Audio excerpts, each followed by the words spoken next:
79வது சுதந்திர தினத்தில் பிரதமர் மோடியினுடைய பேச்சு தற்போது விவாதிக்க வேண்டிய ஒரு பேச்சுமல்ல. அவர் அந்த பேச்சில் தனது தாய் அமைப்பான ஆர்எஸ்எஸ்ஐ வானளாவிய புகழ்ந்ததின் காரணம் என்ன? டெல்லியின் செய்தி ஏட்டின் தமிழாக்கத்தை நாம் உங்களுக்கு தரப்போகிறோம். அவர் ஆர்எஸ்எஸ்ஐ பாராட்டியது மட்டுமல்ல, மிக அதிகம் புகழ்ந்தார். 100 ஆண்டு கால போராட்டத்தில் ஆர்எஸ்எஸ் வெற்றி கதையை வார்த்தைகளால் விவரிக்க முடியாத விதத்தால் அவர் விவரித்ததை கேட்டு காங்கிரஸ் மட்டுமல்ல, அனைத்து எதிர்க்கட்சிகளும் எரிச்சல் அடையக்கூடிய அளவிற்கு பிரதமர் வானளாவிய அளவிற்கு கிரகங்களையெல்லாம் தாண்டி அறிந்து கொள்ள முடியாத கிரகத்தின் பால் சென்று ஆர்எஸ்எஸ்ஐ அவர் புகழ்ந்திருக்கிறார். ஆர்எஸ்எஸ்ஸின் சித்தாந்தத்திற்கு எதிரான அரசியல் ரொட்டிகளை சுட்டு வரும் எதிர்க்கட்சிகள் அவர் சொன்ன வார்த்தை, அதன் புகழை அதுவும் செங்கோட்டையிலிருந்து பேசினால் எப்படி பொறித்து கொள்ளும்? எனவேதான் ஆர்எஸ்எஸ்ஐ பாரதிய ஜனதா ஆர்எஸ்எஸ்ஸின் சித்தாந்தத்தில் இருந்து பிறந்த கட்சி என்பதை தாண்டி இடையில் அவர்களுக்கு இடைப்பட்ட அந்த பிணக்குகள், அந்த பிணக்கை தாண்டி சமாதானங்கள் இருந்த போதிலும் முடிவுக்கு வராத இந்த தொடர்ச்சியின் விளைவில்தான் ஆர்எஸ்எஸ்ஐ போன்ற ஒரு இயக்கம் இல்லை என்று சொல்லியிருக்கிறார். 2024ஆம் ஆண்டு உண்மையிலேயே அன்றைக்கு ஒரு இந்தியன் எக்ஸ்பிரஸில் ஒரு பேட்டி கொடுத்திருந்தார். யாரு? நட்டா, ஜேபி நட்டா அவர்கள். இந்த பேட்டியினுடைய வெளிவரல. அந்த பேட்டியை நான் படித்தேன். வெளிவர வேண்டும் என காத்திருந்தேன் அதனுடைய முதல் கருத்தாக்கத்தில். ஆனால் 2 தினங்களுக்கு பின்பு அந்த பேச்சு வெளிப்படவில்லை. ஆனால் அவர் என்ன பேசினார் என்று அதற்கு பின்பு வந்தது. அதில் அவர் என்ன சொன்னார்? பாரதிய ஜனதா பொறுத்தவரை வளர்ந்துவிட்ட ஒரு கட்சிங்க. ஆர்எஸ்எஸ் பொறுத்தவரை ஒரு கல்ச்சரல் ஆர்கனைசேஷன். ஆரம்ப கட்டத்தில் எங்களுக்கு ஆர்எஸ்எஸ் உதவி செய்திருக்கலாம். ஆனால் இப்போ நாங்கள் அந்த உதவியை பெறக்கூடிய அளவில் இல்லை. நாங்கள் ஒரு கலாச்சார தேசியம். அவர்கள் கலாச்சாரத்தையும் ஹிந்து தர்மத்தையும் ஹிந்து பண்பாட்டையும் பேசிட்டு நாங்கள் எங்கள் வழியில் நடப்போம் அப்படின்னு சொன்னது ஆர்எஸ்எஸ் தலைவர்களுக்கு பெரும் வயிற்று நெருப்பை கொட்டியதை போன்றிருந்தது. பயங்கர மோதல். விளைவென்ன? அவர்கள் கழப்பணி மட்டுமல்ல, திண்ணை மீட்டிங் எதுவும் நடத்தாதனால தான் முடிவுகளில் அவர்கள் தோல்வியுற்றார்கள் என்ற பதிவும் ஒரு பக்கம் இருக்கிறது. இதற்கிடையிலே பிரதமர் மோடி தான் 100 ஆண்டுகால போராட்ட பயணத்தை முன்வைத்த விதம், நாட்டின் அரசியல் வரலாறு, அந்த அமைப்பின் பழைய காலம், நிகழ்காலம், எதிர்காலத்தையெல்லாம் அவரது பேச்சு பிரதிபலித்ததாகவும் டெல்லி பேசப்படுகிறது. நாட்டை கட்டியெழுப்புவதில் ஒவ்வொருவருக்கும் ஒரு பங்களிப்பு உண்டு. இன்று நான் மிகுந்த பெருமையோடு ஒரு விஷயத்தை குறிப்பிட விரும்புகிறேன் என்றார் பிரதமர் மோடி. 100 ஆண்டுகளுக்கு முன்பு ஒரு அமைப்பு பிறந்தது, ராஷ்டிரிய சுயம் சேவாக் சங்கம். அவர் சொல்கிறார்.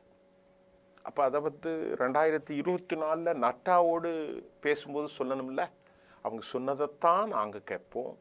அவங்க அமர வைத்தால் அமருவோம், கைகட்ட சொன்னால் கைகட்டுவோன்னு சொல்லாமல் அன்னைக்கு தனித்துவமாக ஆர்எஸ்எஸ்ஐ காலி செய்து தான் ஒரு பெரும் தலைவனாக உருவாக்கும் என்று அமித்ஷாவும் மோடியும் திட்டம் போட்டீங்க. இப்போ நடக்கலை அப்படின்னு தான் இப்போ வருது.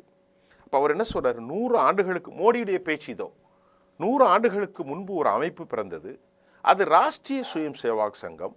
மோடி ஐயா சொல்கிறாங்க, தேசத்திற்கு 100 ஆண்டுகளுக்கு சேவை செய்வது மிக பெருமை மிக்க பொன்னான தருணம். தனிநபர் வளர்ச்சியிலிருந்து தேசத்தை கட்டி எழுப்புவதற்கான உறுதியுடன் 100 ஆண்டுகளாக தாய் இந்தியாவின் நலனுக்காக தன்னார்வலர்கள் தாய்நாட்டின் நலனுக்காக தங்கள் வாழ்க்கையை அர்ப்பணித்துள்ளார்கள். சேவை, அர்ப்பணிப்பு, அமைப்பு, ஒப்பிட முடியாத தியாகம். ஐயோ, எந்த அளவுக்கு உயர்ந்திருக்கிறார் பாருங்க. இதையெல்லாம் பார்த்த ராஷ்டிரிய சுய சங்கம் ஒரு வகையில் உலகின், நல்லா கவனிங்க சார், ஒரு வகையில் உலகின் மிகப்பெரிய அரசு சாரா நிறுவனமாகும். சரியா? இதை 100 ஆண்டுகளில் அர்ப்பணிப்பு வரலாற்றை கொண்டுள்ளது. எவ்வளவு புகழ்ந்திருக்கிறார். திருப்பி திருப்பி 100 வருஷத்துல அர்ப்பணிப்பு வரலாறு, ஒரு தியாகத்தன்மை கொண்ட அமைப்பு. இன்று செங்கோட்டையிலிருந்து கோபுரத்திலிருந்து இந்த 100 ஆண்டுகளில் தேசிய சேவை பயணத்திற்கு பங்களித்து அனைத்து தன் ஆர்வலர்களையும் நான் மரியாதையோடு நினைவு கூறுகிறேன். ஐ ரெஸ்பெக்ட் ஆல் இந்த கேடர்ஸ், எல்லாரையும் மதிக்கிறேன். மோடிக்கு பேசுறதுக்கு சொல்லிக் கொடுக்க வேண்டியது இல்லையே. ராஷ்டிரிய சுய சேவகத்தின் இந்த 100 ஆண்டு கால பிரமாண்டமான அர்ப்பணிப்பு பயணத்திற்கு நாடு பெருமை கொள்கிறது. அது தொடர்ந்து நம்மை ஊக்குவிக்கும் என வானலாவாக புகழ்ந்து விட்டார். நீங்க வேணா புகழலாம், மற்றவங்க எதுக்கு ஆர்எஸ்எஸ் புகழணும்? இடதுசாரிகள் புகழ மாட்டார்கள், மத சிறுபான்மையினர்கள் புகழ மாட்டார்கள், மாற்று கட்சியினர் புகழ மாட்டார்கள். நீங்க புகழுங்க, மற்றவர்கள் ஏன் புகழ வேண்டும்? சுதந்திர தினத்தன்று ஆர்எஸ்எஸ் குறித்து பிரதமர் மோடியினுடைய பேச்சு என்ன காரணம்? இப்போ நமக்கு செய்தியை பார்ப்போம். இப்போ காங்கிரஸ் தலைமையிலான எதிர்க்கட்சிகள் தேர்தல் ஆணையத்தை திருட்டு, ஓட்டு திருட்டு என குற்றஞ்சாட்டி பாஜகவை முடக்குவதற்கு கணக்கு போட்டு கொண்டிருக்கிற நேரம் ஒன்று. இப்போ தேர்தல் ஆணையம் சிக்குண்டு உச்சநீதிமன்றத்தினுடைய தீர்ப்பு வந்திருக்கிறது. இந்த நிலையில்தான் வழிகாட்டுதல் வந்திருக்கிறது, நாட்டு தீர்ப்பு. இந்த நிலையில் அவர் செங்கோட்டையில் ஏற்பாடு செய்யப்பட்ட முக்கிய விழாவில் கலந்து கொண்டு எதிர்க்கட்சிகள் யாரும் கலந்து கொள்ளாத நிலையில் மோடி அரசிடம் இருந்து ஒதுங்கி இருக்கிற நிலையில் தான் அவர் ஆர்எஸ்எஸ்ஐ புகழாரம் சூட்டுகிறார். குறிப்பாக சாதாரண நெறிமுறைகளை பின்பற்றுவதற்காக இதை எதிர்க்கட்சிகள் சொல்லல. இந்த விழாவில் அவர் ஆர்எஸ்எஸ்ஐ வரம்பற்ற முறையில், வரம்பு மீறி இதுவரை பேசாத ஒருவர் இன்று பேசுவது அவரது தலைமையிலான அரசும் கட்சியும் தேசியவாதத்தின் முக்கியத்துவத்தில் இன்னும் வெளிப்படையாக வலுப்பெறும் என்பதற்கான வெளிப்படையான அறிகுறியாக பார்க்கப்பட்டாலும் மோடியின் பேச்சில் பல சூட்சமங்கள் இருக்கிறதை கிண்டல் செய்கிறார்கள் எதிர்க்கட்சிகள். பாஜகவின் நிலைப்பாட்டில், ஆர்எஸ்எஸ்க்கு தொடர்பான பாஜகவின் நிலைப்பாட்டில் இன்னும் மோதல் நடக்கிறது. தனது பதவிக்காலம் முடிந்த பிறகும் ஜே.பி. நட்டா தொடர்கிறார். காரணம் என்ன? ஆர்எஸ்எஸ் சொல்லுகிற ஆளை நியமிப்பதற்கு அமித்ஷாவும் மோடியும் மறுக்கிறார்கள். இதுவும் டெல்லியிலிருந்து வெளியாகிருக்கிறது. இரண்டாவது, பாரதிய ஜனதாவுடைய தேசிய தலைவர் இந்த விவகாரத்தை தாண்டி பாரதிய ஜனதா நாம் வளர்ந்து விட்டோம், நாம் திறமையானவர்கள் என்று பாஜக தன்னகத்தை இயங்குகிறது, இதுதான் வித்தியாசம் என்றெல்லாம் கூடியிருந்தார் இல்லையா ஜே.பி. நட்டா. அவர் போட்ட அந்த பட்டா இப்பொழுது சோழி முடிந்திருக்கிறது. ஏன்னா முழுமையாக ஆர்எஸ்எஸ் இல்லாமல் ஜெயிக்க முடியாது. இரண்டாவது, நான் கடவுளுடைய விசேடமான படைப்பு, நான் எங்கள் அம்மாட்ட இருந்து வந்ததாக நினைக்கல. கடவுள் என்ன ரொம்ப ஒரு ஸ்பெஷல் கிரியேஷன். அப்படி ரொம்ப ராமர் பூமி கோயிலெலாம் பெரிய அளவில் வாதம் நடந்து தான் கடைசியில் மோகன் பாகவத்துக்கு முன்னாடி கேமரா வைக்காம இவர் உட்கார்ந்தார். 2, எல்லாவற்றையும் பேசி பூச வேண்டிய அளவில் பூச முடியாத ஒரு மோசமான ஒரு பொருளை பூசி அதற்கு பின்பு கழுகிவிட்டால் எப்படி ஒரு மனநிலை இருக்கும்? அவ்வளவு மோசமாக ஆர்எஸ்எஸ்ஸை விமர்சித்தார். ஆர்எஸ்எஸும் கொஞ்சம் ஒரு சுயம் சேவைக்கு எப்போதும் தன்னை புகழ மாட்டாயா. அவன் எப்போதும் தன்னை ஒளிச்சத்தில் வைக்க மாட்டான், மக்கள் பணிதான் இருப்பான் அப்படின்னு நம்முடைய மரியாதைக்குரிய ஆர்எஸ்எஸ்ஸின் தலைவர் மோகன் பாகவத் அவர்கள் சொன்னார். தான் தனியாக பிறந்தவன், தன்னை விட்டு யாரும் இல்லை, தன்னை விட்டால் ஃபோட்டோக்கு யாரும் கொடுக்க மாட்டார், எல்லாம் நான் தான் சொல்கிறத தான் அவர் சொன்னார். சுயம் சேவக்கு எப்போதும் பதவிக்கு ஆசைப்பட மாட்டான், தன்னைத்தான் புகழ மாட்டான்னு நல்ல பயங்கரமாக சாடினார். இப்போ அவர்களுக்குள்ள நெருக்கம் இல்லை. இந்த நிலையில தான் இப்போ ஆர்எஸ்எஸ்ஐ தேசத்தினுடைய இயக்கம் எல்லாம் சொல்லியிருக்கிறார்கள்.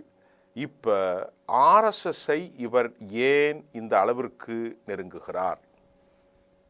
ஆர்எஸ்எஸ்ஸின் முயற்சியோடு தான் அவர்கள் ஹரியானாவில் வெற்றி பெற்றார்கள், டெல்லியில் வெற்றி பெற்றார்கள், மகாராஷ்டிராவில் வெற்றி பெற்றார்கள், பீகாரை எதிர்கொள்ள போகிறார்கள். எல்லா இடங்களும் இப்போ செய்தி வந்திருக்கிறது. பாஜக தேசிய ஜனநாயக கூட்டணிக்கு மிகப்பெரிய சவால் தற்போது பீகாராக இருக்கிறது. இந்த செய்தியை சொல்லிடுறேன். 26ஆம் ஆண்டு இப்பொழுது தமிழ்நாடு, கேரளா, மேற்கு வங்கம் நடைபெற உள்ளது. அக்டோபர், நவம்பர் மாதங்களில் பீகாரில் சட்டமன்ற தேர்தல் நடைபெற உள்ளது. RSS அமைப்பு அதன் 100ஆண்டு விழாவை கொண்டாட உள்ளது. ஆகஸ்ட் மாதத்தில் இருந்து கொண்டாட்டத்தில் அக்டோபர் 2ஆம் தேதி வரை காந்தி ஜெயந்தி இருக்கும். சரியா? பிரதமர் மோடி செங்கோட்டையிலிருந்து RSS அமைப்பை புகழ்ந்ததன் பின்னணி தற்போதைய நிலையில் பெரும் விவாதங்களை அரசியல் கணக்கை கொண்டுள்ளது. உண்மைதானே? உங்களுக்கு அரசியல் தெரிந்தால் தெரிஞ்சிருக்கணும்ல. ஏன்னா RSS அமைப்பும் நாங்களும் நாணயத்தின் 2 பக்கங்கள் என்பதை பாஜக ரொம்ப தாமதமாக புரிஞ்சிருக்கோ அப்படின்னு என்ன தோன்றுகிறது. ஏனென்று கேட்டால், சுருக்கமாக முடிச்சிடுறேன். இந்த எலெக்ஷன்லலாம் அவங்க இல்லாமல் முடியாது. அவங்க ஒரு தன்னாளர்கள், அவர்கள் ஒரு பிராமணிக்கல் ஃபோர்ஸ். இதெல்லாம் அடித்து நொறுக்கி நாம் மேலே வந்து ஒரு டாமினேட்டாக இருக்கணும், தனக்கு பின்னால் அமித்ஷா வரணும் அப்படின்னு தான் நினச்சார். இன்னைக்கு வரைக்கும் மோதலுக்கு தான் JP நட்டாவை தூக்கி வச்சு கெட்டி எழுகிறார்கள் என்பதை அவர்கள் சொல்கிறார்கள். அவரை நேரடியாக முகத்தில் அடைந்தார் போல் பலமுறை பலமுறை பலமுறை பலமுறை தாக்கினார். ஒரு முறை இல்லை. யார்? நம்முடைய அதாவது இவர் RSSனுடைய தலைவர் மோகன் பாகவத் அவர்கள். கடுமையான மோதல் வந்துச்சு. இப்போ கொஞ்சம் சமாதானமாக போன மாதிரி RSS தலைமைக்கு நாக்பூருக்கு போனார். ஆனால் அவர்கள் மனசில் பட்ட காயம், நீங்கள்லாம் எங்களுக்கு தேவையில்லை, நாங்கள்லாம் வளர்ந்துட்டோம்னு சொன்னது அது மறக்காது. தீயினால் சுட்ட புண் உள்ளாரும் ஆறாதே, நாவினால் சுட்ட வடுன்னு வள்ளுவன் சொன்னது மாறாது. ஆனால் அவங்க நினைக்கிறாங்க மாறுதோ இல்லையோ, எல்லோருக்கும் ஒரு நீதி, உனக்கு ஒரு நீதி அல்ல. அருண்ஷேரிக்கு ஏற்பட்டது, அதே போன்று அத்வானிக்கு ஏற்பட்டது, அதே போன்று முரளிமகர் ஜோஷிக்கு ஏற்பட்டதான் உனக்கும். 75 வயசாயிட்ட ஐயா, நீ இடத்த காலி பண்ணு. எனக்கும் உங்களுக்கும் 6 நாள் தான் வித்தியாசம். நம்முடைய பிரதமர் மோடி ஐயா அவர்களுக்கும் மோகன் பாகவத் ஐயா அவர்களுக்கும் 6 நாள் தான் வித்தியாசம். அதனால் நானும் விலகிறேன், இளைஞர்களுக்கு வழி கொடுங்கோ அப்படிங்கிறதுல அவர் முடிவெடுத்திருக்கிறாங்க. இதற்கு இடையில தான் 79வது சுதந்திர தினத்தில் இந்த விழாவில் அவர் வானளாவிய அளவிலே புகழ்ந்திருக்கிறார். வானளாவியனா கொஞ்சம் கொஞ்சம் இல்லை. இந்த சுதந்திர தினத்தில் இவ்வளவு புகழ்ந்திருப்பதன் காரணம், நான் கொஞ்ச நாள் இருந்துக்கிறேன் அப்படிங்கிறதா. உங்களுக்கு அட்ஜஸ்ட் பண்ண மாட்டோம், நம்ம ஜெயிச்சுக்கிடும். இப்போ எதிர்கட்சிகள்லாம் ஆதாரத்தோடு நம்மளை காலி பண்ணுறாங்க. ஆனால் உண்மையிலேயே RSS அதை அனுமதிக்குமா? இந்த புகழ்ச்சியில் அவர்கள் முனைமழுங்கி போய் ஏற்றுக்கொள்வார்களா? என்ன நடக்க போகிறது? ஏன்னா வீதிக்கு வந்துட்டு எலெக்ஷன் உகாரலாம். இனி ரொம்ப காலத்துக்கு ஓட்ட முடியாது. ஆர்டினன்ஸ் கொண்டு வந்து தேர்தல் கமிஷனை நியமித்ததெல்லாம் இன்றைக்கு எதிர்கட்சிகள் கொண்டு வந்திருக்கிறாங்க. எதிர்கட்சிகள் பக்கம் நியாயம் இருக்கும் அநியாயம் இருக்கும் என்பதை தாண்டி எந்த ஒரு அரசாங்கமும் நியாயத்தோடு நடக்கணும். ஒரு பத்திரிகையெல்லாம் எதிர்பார்த்து வெற்றி பெறுவது பாஜகவாக இருக்கலாம், தப்பில்லை. காங்கிரஸாக இருக்கலாம், தப்பில்லை. இந்திய ஜனநாயகம் அரசியல் மரபுகளும் காக்கப்பட வேண்டும். வீடியோ பதிவு கேட்டால் கொடுக்க மாட்டுக்க, டிஜிட்டலை கேட்டால் கொடுக்க மாட்டுக்க, 65 லட்சம் பேரை வெளியேற்றுறீங்க, அங்கே 40 லட்சம் பேரை உள்ளாக்குறீங்க, 40 பேரை போட்டு கோட்டு கொண்டு வந்துட்டாங்க. அப்போ ஜனநாயகம் பாதுகாக்கப்பட வேண்டும். பலம் தேவை, RSSஐ பிடிக்க வேண்டும். இதுதான் உச்சபட்ச மோடியினுடைய பிரச்சாரத்தின் உள் காரணமே அல்லாமல் ஒருபோதும் அவர்கள் விசுவாசம் அல்ல என்பதுதான் டெல்லியினுடைய கருத்தாக இருக்கிறது. இதை RSS நன்கு உணர்ந்திருக்கிறது. அடுத்த கட்டம் எப்படி போகும்? RSSனுடைய 100ஆண்டு விழா, பிரதமருடைய காலம், பதவி காலம் முடிவு, என்ன நடக்கிறதுங்கிறத பொறுத்திருந்து பார்ப்போம். நன்றி.